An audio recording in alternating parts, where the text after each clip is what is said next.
देखिए, ये हम लोग पूरे कर्नाटक की जो 28 लोकसभा है, अब उसकी क्रमशः यात्रा में निकले हैं। कल मैं तुमकुर था, वहाँ हमारे लोग कैसे काम कर रहे हैं, कितनी मेहनत कर रहे हैं, बूथ लेवल का काम कितना हो गया है, बूथ टीम हमारी ज़मीन पर गई है या नहीं गई है, ये सब चीज़ों का हम लोग लगातार एनालिसिस करते हैं। उस प्रक्रिया में आज मैं हासन आया हूँ। यहाँ से अभी मैं बेलगावी जाऊँगा, बेलगावी से मैसूर जाऊँगा, चामराजनगर जाऊँगा।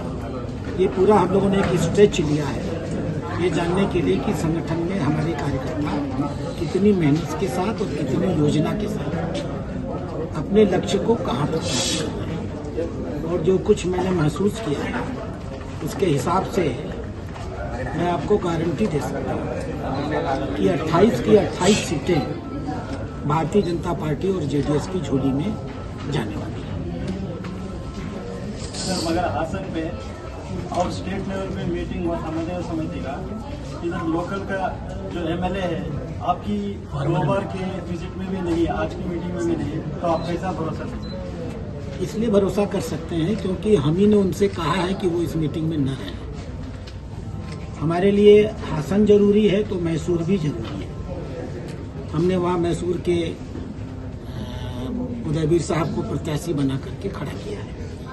यहाँ का जो पूर्व एमएलए मांझी एमएलए है वो हमारा प्रेजेंट पूछ रहे हैं अभी नहीं, क्यों नहीं आया? कहाँ का एमएलए? जेडीएस नहीं, ये जो प्रीतम गौड़ा एक्सएमएल सर, वो एक से मिले था सर, एक्सएमएल के बारे में हमारा नहीं है।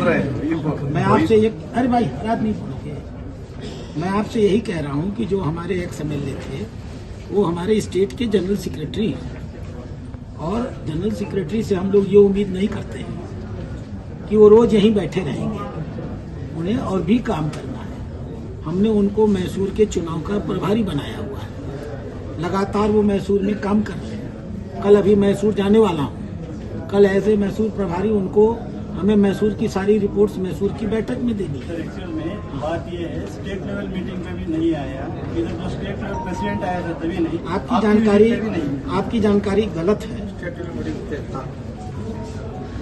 आपकी जानकारी गलत है। अपनी जानकारी को ठीक करिए। हम लोगों ने 1 अप्रैल को एक कोऑर्डिनेशन कमेटी की बैठक हासन के लिए बेंगलुरु में बुलाई थी। हमारे राष्ट्राध्यक्ष उस मीटिंग में थे। आप जिसकी जिक्र कर रहे हैं वो भी उस मीटिंग में थे और वहाँ मीटिंग में बैठ करके इस चुनाव की अच्छी खासी तैयारी उन्होंने किया है। सर, क्योंकि ये सभी क्या है ना, ये आपका शक्ति प्रदर्शन नॉमिनेशन का फाइल उसका जरूरत हुआ था, अभी तक उस दिन में वो नहीं है। ये इस बारे में देवेगौड़ा जी बात कर दिया, इस बारे में वो भाषण में बोल दिया था। मुझे नहीं मालूम आप इस इशू को बार बार क्यों ला रहे हैं। हम संगठन के लोग हैं। मैं उत्तर प्रदेश का 20 साल विधायक रहा हूँ। उत्तर प्रदेश से राज्यसभा में हूँ। आज मैं कर्नाटक का प्रभारी हूँ। अब मैं उत्तर प्रदेश की किसी मीटिंग में नहीं जा रहा हूँ या नहीं जा पा रहा हूँ। इसका माने क्या कि मैं उत्तर प्रदेश के लोगों से नाराज हूँ? नहीं, मुझे जहाँ का दायित्व दिया गया मैं वहाँ काम करूँगा। उन्हें मैसूर का दायित्व दिया गया है। अगर वो रोज घूम घूम के हसन में आएंगे तो मैं उनसे पूछने वाला हूँ, जैसे मुझसे पार्टी पूछेगी कि आप कर्नाटक के प्रभारी रोज उत्तर प्रदेश में चले जाते हो। आप विश्वास करिए, 15 फरवरी को एज ए स्टेट प्रभारी मैं यहाँ आ गया, तब से मैं यही हूँ, कहीं नहीं गया। तो अगर वो मैसूर का प्रभारी है और मैसूर चला गया तो एक आदमी 2 जगह कैसे रह सकता है? इसलिए कोई इशू नहीं है।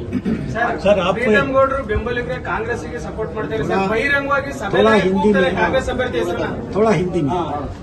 जो एक्सएमएलए, मैं ये नहीं कह रहा हूँ कि आप कन्नड़ में न पूछें, कन्नड़ यहाँ की भाषा है, लेकिन मैं हिंदी जानता हूँ। वो क्या है ना सर, वो एक्सएमएलए जो है और उसके सपोर्टर्स ओपनली वो कह रहे हैं कि कांग्रेस को वोट डालो, बीजेपी को मत। मैं आपके इस कथन से अपनी पूरी असहमति व्यक्त करता हूँ। मैं अभी अपने बीजेपी के लीडरान के साथ बैठा था। हसन के भी कार्यकर्ता और लीडर्स वहाँ थे। जैसे हम लोगों ने 8ठों असेंबली का एनालिसिस किया है, वैसे ही हसन का भी किया था, सिटी हसन का। ऐसी कोई सूचना हम लोग के पास नहीं है। राजनीति में अफवाहों पर बहुत ध्यान नहीं देना चाहिए। सर आगे आने वाले चुनाव के अनुसार में प्रीतम गौड़ आने की आशा है सर आपको? देखिए, मैसूर का और हासन का चुनाव सब एक ही चरण में है। मेरी बात सुन लीजिए। स्टेट में कितना सीट? हमारे यूपी में चुनाव चल रहा है। मैं अगर यहाँ से छोड़ के यूपी चला जाऊं तो क्या हमारी राष्ट्रीय टीम हमको पसंद करेगी? उनका चुनाव मैसूर में उनको दिया गया है।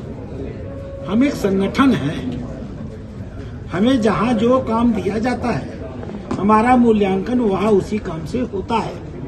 वो मैसूर छोड़ के आएंगे तो मैं उनके ऊपर कार्रवाई करूँ। एआईसीसी चेयरमैन वो कल मीटिंग में 25 गारंटी दिया है।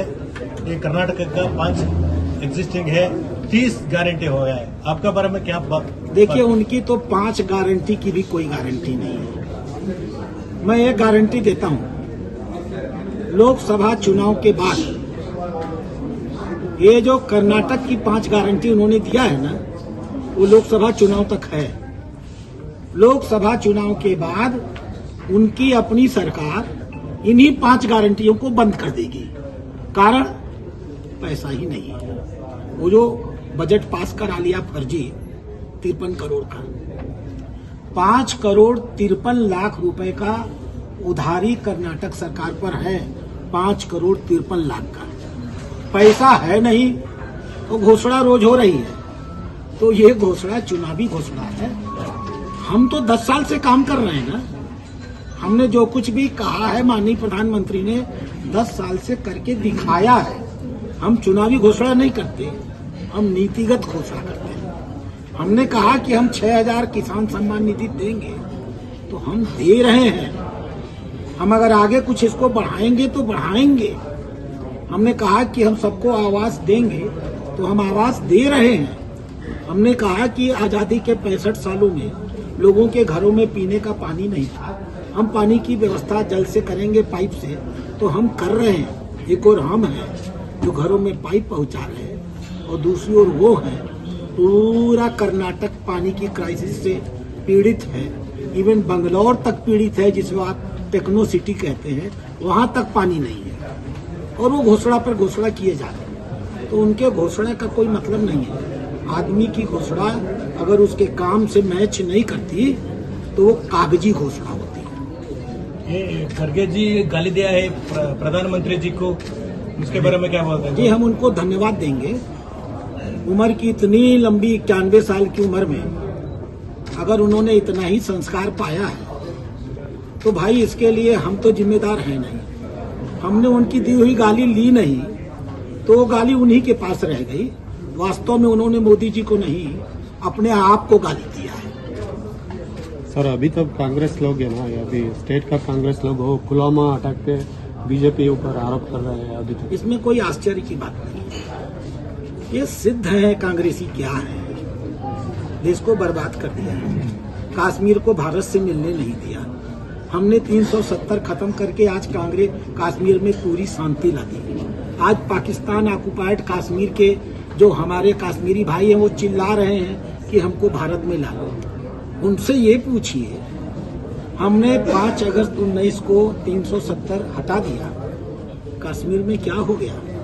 आज कश्मीर में अंतर्राष्ट्रीय सम्मेलन हो रहे हैं, अंतर्राष्ट्रीय मीटिंगें हो रही हैं। वहाँ के नौजवान जैसे दिल्ली और बेंगलोर में एंजॉय करते हैं, वैसे ही कश्मीर में अपना जीवन एंजॉय कर रहे हैं। तो वो सब फ्रस्ट्रेटेड लोग हैं, निराश लोग हैं, उनके पास कुछ बचा नहीं।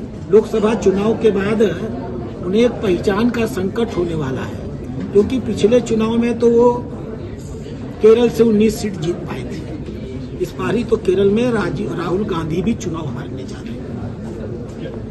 आपका मैं स्वयं मैनिफेस्टो कमेटी का मेंबर हूँ। हम लोगों ने उसकी पूरी बैठकें कर ली हैं, सारे मुद्दे तलाश कर लिए हैं, उनको स्क्रूटनाइज कर लिया है। हम फर्जी मैनिफेस्टो जारी नहीं करते। हमारे मैनिफेस्टो का नियम है, हम उन मैनिफेस्टो में वही विषय रखते हैं जिसको हम जानते हैं कि हम आर्थिक रूप से चला सकते हैं। मुझे लगता है कि 11-12 के आसपास हम अपने राष्ट्रीय मैनिफेस्टो को जाहिर करने की स्थिति में होंगे। सर, डिस्ट्रिक्ट के कार्यकर्ताओं का मनोभाव यह है कि लास्ट टाइम जो हालात थे कांग्रेस के साथ जब जेडीएस अलायंस था, तो इस बार भी बीजेपी की हालत ऐसी होगी। 20 दिन के लिए हम कार्यकर्ता उनके साथ लीज को नहीं जाएंगे करने की मनोभावना है करके बोलते हैं। मैं डिस्ट्रिक्ट के कार्यकर्ताओं में ऐसा कोई मनोभाव नहीं देखता हूँ।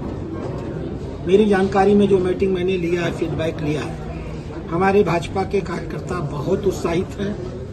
उनके जीवन का फिलहाल एक ही लक्ष्य है, अब की बार 400 पार, फिर एक बार मोदी सरकार। उसको लिए वो डिवोटेड है, वो उसके लिए काम करते हैं।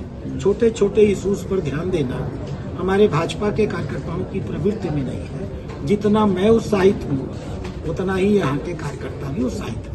आप बोले 28 सीट सब जीते करके। हाँ, हमारी मजबूरी है कि यहाँ 28 सीट। सुनिए, अच्छा सर, इन तुमको ये former minister Madhuswamy is not campaigning for Somanna. In Shivamogga Eshwarappa is planning to contest in Davanagere, in Chitradurga. There are some. मैं आपको यहीं रोक दूं। आपकी जानकारी अद्यतन नहीं है। अद्यतन माने अपडेट नहीं है। अगर आपने कल की जानकारी ली होती तो आपको पता होता कि मधुस्वामी जी ने अपने सारे चिकनायक हल्ली कॉन्स्टिट्यूंसी के सारे कार्यकर्ताओं की बैठक ले लिया और उनको पूरी तरह चुनाव में लग जाने के लिए निर्देशित कर दिया। दावणगिरी में किसी प्रकार का, चित्रदुर्गा में किसी प्रकार का, कहीं भी एक छोटा सा मामला मैं स्वीकार करता हूँ, ईश्वरप्पा जी का बचा है। ईश्वरप्पा जी इस समय मोदी जी का प्रचार करने में लगे हैं। उनको मोदी जी का प्रचार करने दीजिए। जब वो नॉमिनेशन करेंगे और विड्रॉ नहीं करेंगे तब आप उनके बारे में हमसे पूछिएगा। आज के दिन वो इंडिपेंडेंटली मोदी जी का और भाजपा का प्रचार कर रहे हैं और कह रहे हैं कि मैं चुनाव जीतूंगा तो भाजपा में शामिल हो जाऊंगा। तो चलने दीजिए। सर, बेंगलुरु ग्रामांतर और मंडिया की हालत कैसी? बेंगलुरु ग्रामांतर में तो ऐतिहासिक होने जा रहा है। एक और अपार संपत्ति, माय गॉड। अभी आपने उनका देखा होगा एफिडेविट जो दाखिल किया। ऐसा कौन सा व्यापार करते थे कि उनकी कमाई 583 करोड़ बढ़ गई। एक और वो और एक और हमारा प्रत्याशी डॉक्टर मंजूनाथ, जिसने पूरी जिंदगी समाज सेवा को दे दिया, पूरी जिंदगी निःशुल्क सेवा किया, ईमानदारी के लिए प्रख्यात है। चुनाव लड़ने के लिए पैसा नहीं है। हमने एक जमीन के आदमी को एक भ्रष्ट राजा से चुनौती दिलवाया है और हम बेंगलुरु रूरल जीतेंगे नहीं। इंतजार करिए 4 जून का। पूरी तरह से कांग्रेस का प्रत्याशी वहां हारेगा, बुरी तरह से।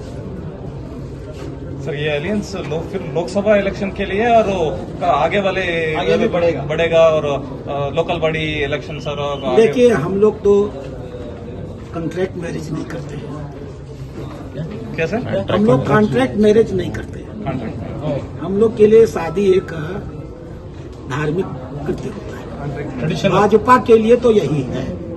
हम जो संबंध बनाते हैं लंबे समय तक चलने के लिए बनाते हैं। ताली 2 हाथ से बजती है। मैंने कहा ना, ताली 2 हाथ से बजती है। हम तो यही चाहेंगे कि आगे तक चले। ಇವತ್ತು ನಮ್ಮ ಕರ್ನಾಟಕದ ಏನು ಲೋಕಸಭಾ ಚುನಾವಣೆಯ ಒಂದು ಅಧ್ಯಕ್ಷರಾಗಿ ಲೋಕಸಭಾ ಚುನಾವಣೆನ ನೋಡ್ಕೊಳ್ಬೇಕು ಅಂತ ಹೇಳಿ ನಮ್ಮ ರಾಧಾ ಮೋಹನ್ ದಾಸ್ ಜಿ ಅವ್ರನ್ನ ಏನು ನೇಮಕಾವತಿ ಮಾಡಿದ್ದಾರೆ ಬಿಜೆಪಿಯಿಂದ. ಅವರು ಇವತ್ತು ಹಾಸನಲ್ಲಿ ಬಂದು ಎಲ್ಲ ನಮ್ಮ ಬಿಜೆಪಿಯ ಮುಖಂಡರುಗಳು ಹಾಗೂ ಶಾಸಕರು, ಮಾಜಿ ಶಾಸಕರು ಎಲ್ಲರನ್ನೂ ಕರೆದು ಒಂದೊಂದು ತಾಲೂಕನ್ನು ರಿವೈಸ್ ಮಾಡೋಂಥ ಕೆಲಸನ ಮಾಡಿ ಸಂಪೂರ್ಣವಾಗಿ ಎಲ್ಲನೂ ಒಂದು ವಿಶ್ವಾಸಕ್ಕೆ ತಗೊಂಡು ಒಂದು ಭರವಸೆನ ಮೂಡಿಸಿ ಇವತ್ತು ನಾವೆಲ್ಲ ಒಗ್ಗಟ್ಟಾಗಿ ಹೋಗ್ತಾ ಇದ್ದೀವಿ. ನಮ್ಮ ಮುಖ್ಯವಾದ ಗುರಿ ನರೇಂದ್ರ ಮೋದಿಜಿಯವ್ರನ್ನ ಮತ್ತೊಮ್ಮೆ ಪ್ರಧಾನಮಂತ್ರಿ ಮಾಡಬೇಕು. ಅದರಲ್ಲೂ ಕೂಡ 400ಕ್ಕೂ ಹೆಚ್ಚು ಸೀಟಲ್ಲಿ ಪ್ರಧಾನಮಂತ್ರಿ ಮಾಡಬೇಕು. ಅದರಲ್ಲಿ ಹಾಸನ ಜಿಲ್ಲೆಯಿಂದನೂ ಒಬ್ಬರು ಏನು NDA ಅಭ್ಯರ್ಥಿ ಇದ್ದಾರೆ, ನಿಮ್ಮನ್ನು ಸೇರಿಸಿ ಅದನ್ನು ಅವ್ರ ಜೊತೆಗೆ ಉಟ್ಕೊಂಡು ಹೋಗುವಂಥ ಕೆಲಸನ ಡೆಲ್ಲಿಗೆ ತೊಗೊಂಡು ಹೋಗುವಂಥ ಕೆಲಸನ ಮಾಡಿ ಇವತ್ತೆಲ್ಲ ಒಟ್ಟಾಗಿ ಒಂದು ಮೀಟಿಂಗ್ ಮಾಡಿದ್ದಾರೆ. ಭಾಳ ಸಂತೋಷ ಆಗಿದೆ. ಹಾಗಾಗಿ ರಾಧಾ ಮೋಹನ್ ದಾಸ್ ಜಿ ಅವರ ಒಂದು ನೇತೃತ್ವದಲ್ಲಿ ಮೀಟಿಂಗ್ ನಡೆದಿ ಬಹಳ ಸಂತೋಷವಾಗಿ ಮೀಟಿಂಗ್ ನಡೆದಿ ಎಲ್ಲ ಒಗ್ಗಟ್ಟು ಪ್ರೀತಮ್ ಗೌಡ್ರು ಎರಡು ಸಮನ್ವಯ ಸಮಿತಿ ಈ ಬಗ್ಗೆ ಏನಾದರೂ ನಾಮಪತ್ರ ನಿಮ್ಮ ಸಲ್ಲಿಕೆ ಅಲ್ಲ ರಾಜ್ಯಾಧ್ಯಕ್ಷ ಬಂದು ಅವರಿಗೆ ಪ್ರೀತಮ್ ಗೌಡ ಜಿ ಸರ್ಗೆ ಮೈಸೂರು ಕೂಡ ಇನ್ಚಾರ್ಜ್ ಕೊಟ್ಟಿದ್ದಾರೆ. ಅಲ್ಲೂ ಒಂದು ಸ್ವಲ್ಪ ಟೆಕ್ನಿಕಲ್ ಇಶ್ಯೂ ಇದ್ದರೆ ಅಲ್ಲಿ ಹೋಗಿದ್ರು. ಅವ್ರು ಮುಂದಿನ ದಿವಸಗಳಲ್ಲಿ ಕ್ಯಾಂಪೇನಿಂಗಲ್ಲಿ ನಮ್ಮ ಜೊತೆನೇ ಇದ್ದು ಒಗ್ಗಟ್ಟಾಗಿ ಹೋಗುವಂಥ ಕೆಲಸ ಮಾಡ್ತೀವಿ. ಅದನ್ನು ರಾಧಾ ಮೋಹನ್ ದಾಸ್ ಜಿ ಅವರು ಮಾತಾಡಿದ್ದಾರೆ. ಒಗ್ಗಟ್ಟಾಗಿ ಹೋಗಿ ಬಿಜೆಪಿ ಮತ್ತು JDS ಒಗ್ಗಟ್ಟಾಗಿ ಹೋಗಿ ಕೆಲಸನ ಮಾಡ್ತೀವಿ. ಸರಿ, ರಾಜಣ್ಣ ಅವರು ಪದೇ ಪದೇ ದೇವೇಗೌಡರು ಸಾವಿನ ಬಗ್ಗೆ ಮಾತಾಡಿದ್ದಾರೆ. ಎಲ್ಲರೂ ಹೇಳಿದ್ದಾರೆ ಸಾಯೋ ಕಾಲದಲ್ಲಿ ಬಿಜೆಪಿ ಹೊಂದಾಣಿಕೆ ಮಾಡ್ಕೊಂಡಿದ್ದಾರೆ. ಇವತ್ತು ಜಿಲ್ಲೆ ಜನತೆ ಅಲ್ಲ, ರಾಜ್ಯ ಜನತೆ ನೋಡ್ತಾ ಇದ್ದಾರೆ. ಒಬ್ಬರು ಮುತ್ಸದ್ದಿ ರಾಜಕಾರಣಿಯ ಬಗ್ಗೆ ಇವತ್ತು ಅಂತ ಒಳ್ಳೆ ನಮ್ಮ ರಾಜಕಾರಣದಲ್ಲಿ ಏನಂತೀವಿ, ಅವ್ರನ್ನ ಕರ್ನಾಟಕದ ಆಸ್ತಿ ಅಂತೀವಿ. ಹಾಗಾಗಿ ಅಂಥವ್ರ ಬಗ್ಗೆ ಇವತ್ತು ಪದೇ ಪದೇ ಸಾವಿನ ಬಗ್ಗೆ ಮಾತಾಡ್ತಿದ್ರೆ ಇದೆಲ್ಲ ಒಂದು ತಪ್ಪು ಸಂದೇಶ. ಇವತ್ತು ಎಲ್ಲ ಕಡೆನೂ ಅದನ್ನು ಗಮನಿಸಿ ಇವತ್ತು ಸರಿಯಾದ ಉತ್ತರನ ಜೂನ್ 4ನೇ ತಾರೀಕು ಕೊಡ್ತಾರೆ. ಅದನ್ನು ನಾನು ಮಾತಾಡೋದು.